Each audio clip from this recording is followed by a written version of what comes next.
Welcome back to The Pillars, the podcast of the 363rd ISR Wing of the United States Air Force. I'm Dr. Jerry. I'm Chaplain Jim. I'm Tech Sergeant Jacqulyn. And I'm Dr. Reed. And today we're talking about a topic that you won't want to miss. Literally, it's FOMO. So, no, really, we're talking about FOMO, the fear of missing out.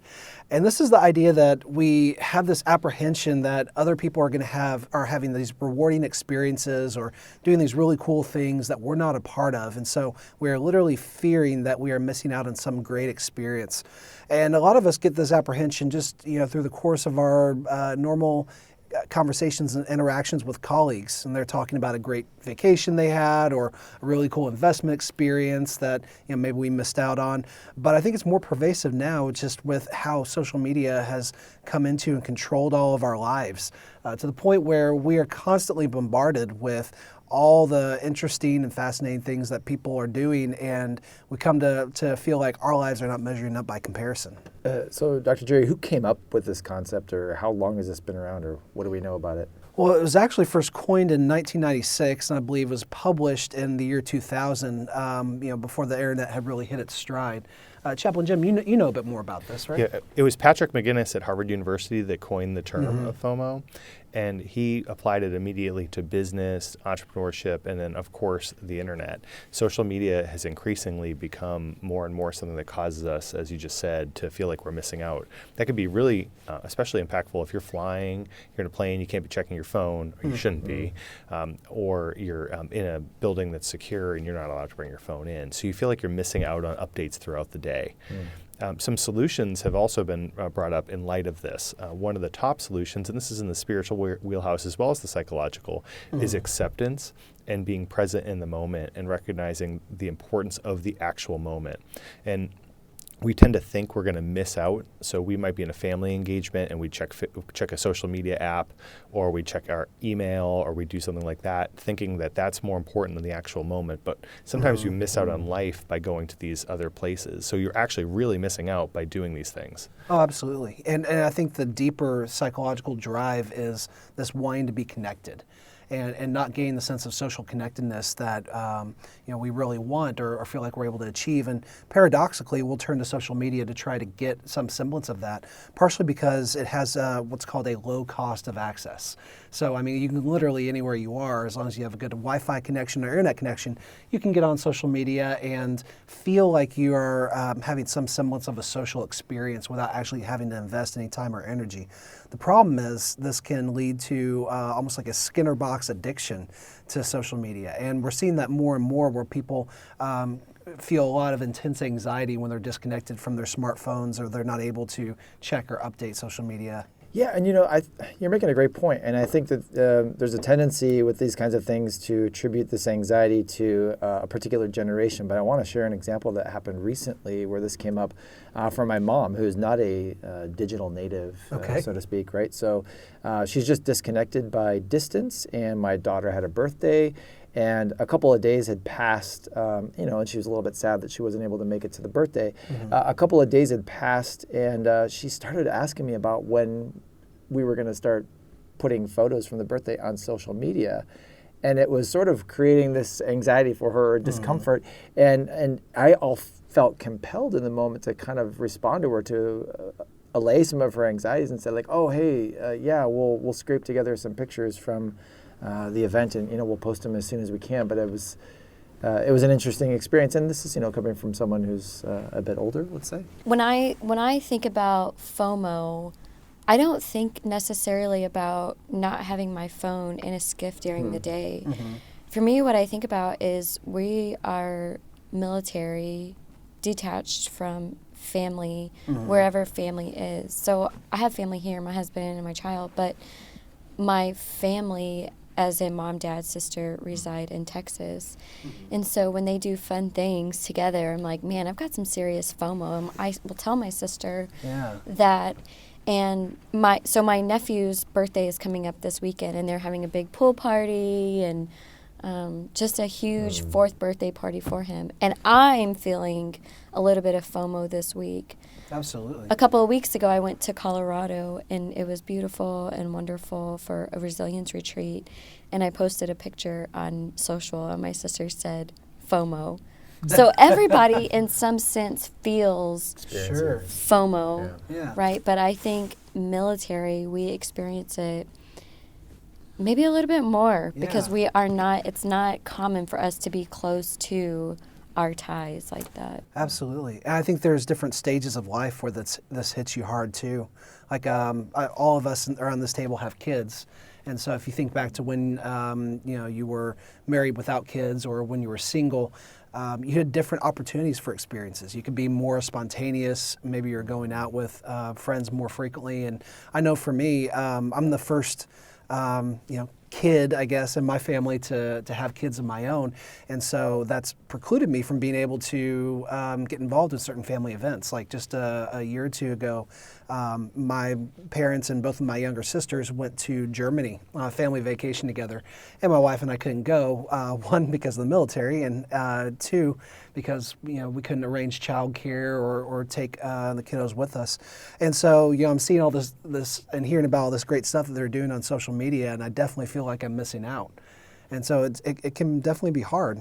Yeah. So it sounds like what we're talking about, and Jackie, I appreciate you talking about the military aspect of this. That's certainly the majority of our listening audience.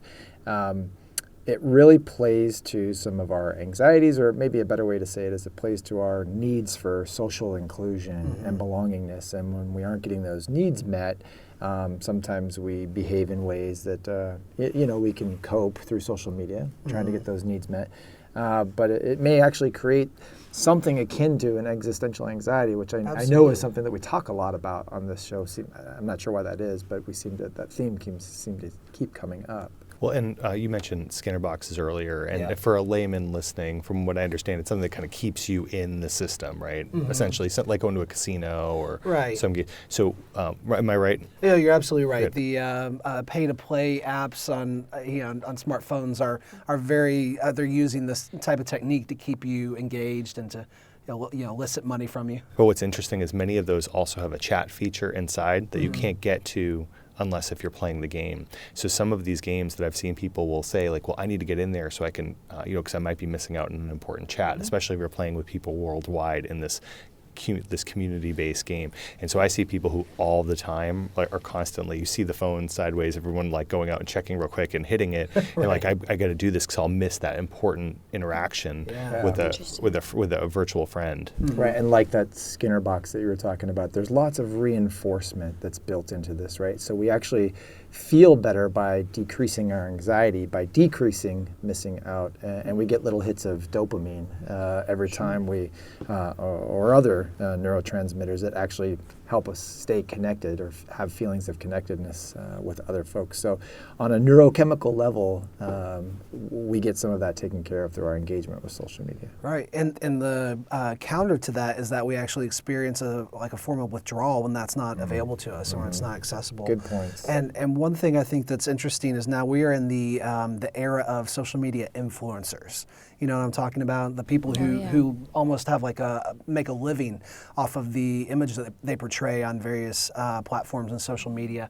And we see them living sometimes these lavish lifestyles or putting forth their perception of what is beauty or what is success or luxury.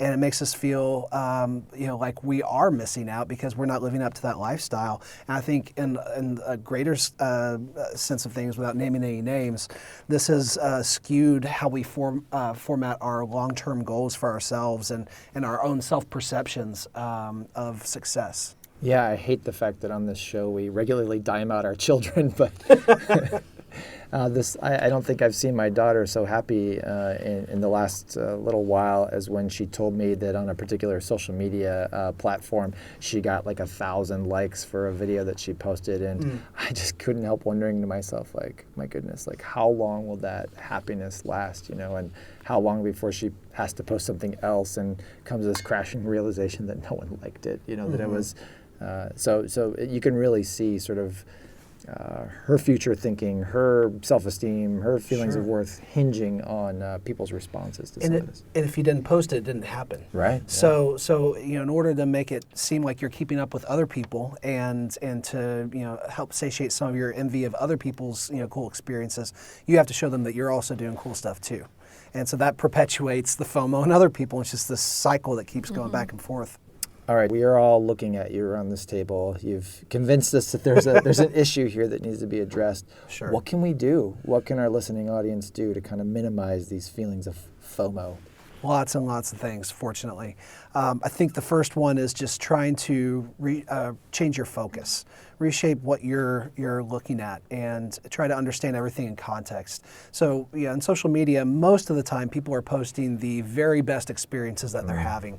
The great parts about their relationships, the fun things that they're doing on the weekends, or the trips that they're taking, or how cool their kids are.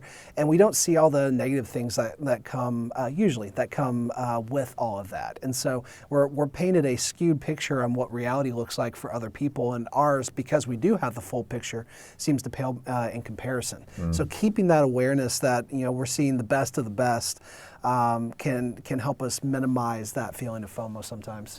I think it's also, if you feel like you're experiencing FOMO, engage yourself in something else. So I talked about how this weekend is my nephew's 4th birthday party. I can guarantee you that on Saturday, I will not be sitting on the couch, scrolling Facebook, video chatting my family, and staying engaged. I'll stay engaged in other ways, but I was thinking, maybe this is a great opportunity for my family here in Virginia and I to go to the beach or do something together rather than staying at home, and then I'm really drowning in the FOMO. Yeah. So my advice would be stay engaged. When you think you might experience, do something else. Go for a walk, go for a hike, go to the beach, anything to keep your mind off of that situation. Love it. And with that, you can seek out real connection. Yeah, I mean, definitely. actually, if part of the issue is you're not getting those psychological needs met for connection, just go seek out connection. And you don't necessarily have to do some of these things that you're seeing on social media, but sometimes what we really need is just somebody else to kind of share a moment with. Yeah, definitely. It doesn't have to be anything grand, but that's probably a more productive way to get that need met. I'm thinking as we're sitting here around the table, I'm sure everyone can connect to this topic in some way, shape, or form. And I've genuinely appreciated it when friends in my circle have sort of given me that permission to be real, or be real, more real, I guess, in social media. By that I mean be more balanced in the kinds of things that I post. And so you'll have people where the pendulum swings to the complete opposite end, and they're showing very intentionally just disastrous things that are going on with their children's cleanliness in their bedrooms and things like that, just trying to keep it real. And I think I appreciate that, and that might be something to consider as do your best to present sort of a balanced picture of what's going on in your life, and by extension, you'll give that permission to other people as well. And part of that, I think, is an effort to lobby for some support and try to get that social connection from other people. But really, nothing takes the place of a face-to-face conversation. So, I encourage people, even our introverted folks, to try to get out there more and to make those genuine connections. And that can be hard, especially because some of the big people who are out there, the go-getters, the influencers, are really extroverted. And so it can be a challenge for introverts to try to make themselves like people who are very extroverted. So that just all comes back to trying to figure out what your own needs really are and trying to meet them in the most productive and adaptive way that you can. At the same time, one of the things that we continually talk about on here is gratitude and feelings of appreciation. And I think this is a good way to kind of reframe what you've got going on in your own life. Because sometimes we feel like when we don't compare or meet up to the standards of other people, we neglect the great things that we already do have and can cause us to appreciate them less. And I think doing it throughout the day, if you are having fear of missing out, really cultivate and feel that gratitude. So that's the acceptance piece, is being grateful for what you do have in that moment. Well, in summary, I think all of us get this feeling of FOMO from time to time, just by nature of being in the military, and depending where you are in your phase of life. It can definitely be exacerbated by social media. So if anything, I would say if you're experiencing this, try to use it sparingly, or as we talked about before, take a social media fast. Or even a smartphone fast for a little while to the extent that you can, and just see how that affects your well-being. But at the end of the day, it comes back to our psychological needs, especially that need for feeling connected with other people. So seek out those genuine connections. Try to reframe how you're feeling, or change how you're thinking about what you're seeing on social media, and then try to be grateful for what you have. All right. Well, thanks for listening to The Pillars, the podcast of the 363rd ISR Wing. I'm Dr. Reed. Dr. Jerry. Chaplain Jim. Tech Sergeant Jacqueline. We're thankful for everything that you do for our wing, and have a great Air Force Day.